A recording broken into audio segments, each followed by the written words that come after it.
and the death of Omni-Man. Welcome to IJustWatched. I'm Joseph. We're about to discuss Season 2, Episode 2 of Invincible. Spoiler warning just in case. And I mean, I say this, but it doesn't take place in the Primers. It doesn't take place with our Omni-Man. There's a separate, alternate reality, different dimension Omni-Man.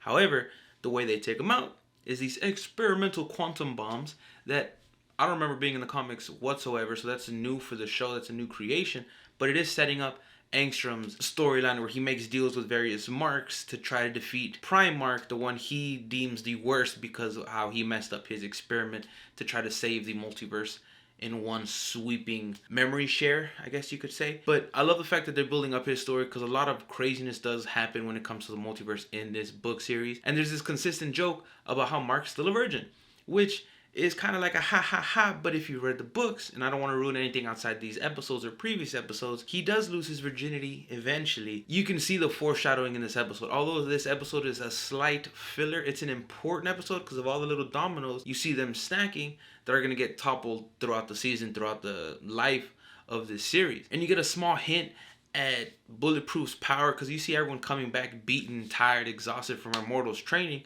And Bulletproof seems to be the only one who's like, nah, alright, not too bad. That's kind of a small lead that he's extremely powerful. He's actually arguably the most powerful character on the Guardians of the Globe right now. And that also leads us to the introduction of a new character, Shapesmith, who's basically Martian Manhunter knockoff 2.0. And we're going to see that develop. You're going to see him eventually become part of the team, and they're going to find out he's a Martian, blah, blah, blah. But it's cool how they're kind of bringing back that Martian character, especially because the Shapesmith in the comics is a goofy character. I mean, just going off the show, you can tell, like, this boy is a huge narc. He's narking on himself nonstop. He's like, I am a human just like us. I mean, you, me, we, ha. He's snitching on himself like the first 48. It's ridiculous, but it's funny, and he's really there for like that comedic relief. I'm intrigued mainly on the fact that they're building into the multiverse. I mean, we still have to deal with Prime Earth's main problem, which is the invasion of the Viltrumite. That is coming, not to include all the other enemies and villainy. I mean, you know, you see them setting up him and Amber going to college together, and if we're getting more of Amber than I remember in the comics, I don't remember their relationship lasting that long. Plus, the one in the comics is better. I can't stand this Amber because of the way they changed her in season 1. And you see how their decisions, although they think they're for the best, I'm speaking on Adam Eve, aren't quite the top tier decision because they're doing it to make themselves feel better, to make themselves feel like Hero when she does the park change.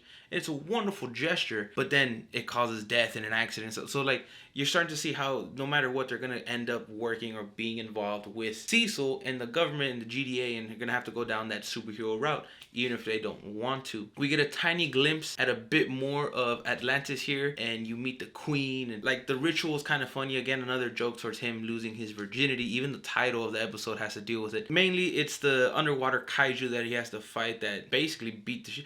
I haven't seen Mark, although Mark has gotten stronger since this first season, and I'm talking strictly in the show, he has not won jack shit, it feels like. He got lucky with this sea creature kaiju by tossing the rock and it was chained to it, but he was losing that fight. If Cecil didn't send in bombs and such, which also, you know, set it free, but it also weakened it enough for him to step in. Like, he's getting stronger, but it doesn't feel like it yet. Every episode, we're 2 episodes deep, he's getting destroyed by something or someone, and I want to see a bit more of his progression as a character because he does have that. Overall, I am enjoying the show. Like I said, this is a weird filler episode because it's not like a full filler, because it has very important pieces that are going to pay off and mean something for the future of just this season and the future of the show.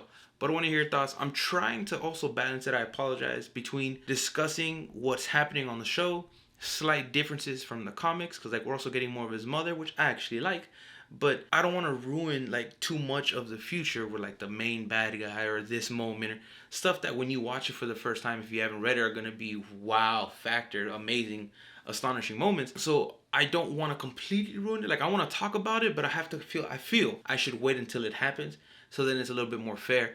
At the same time, if you want me to just talk about it, and I gladly will, let me know down below and we'll jump in. And I mean, every episode I'll ruin it for you 100%. Let me know. I love hearing from y'all. Comments, questions, concerns. But until next time, stay safe, be well, y con mucho amor. Adios.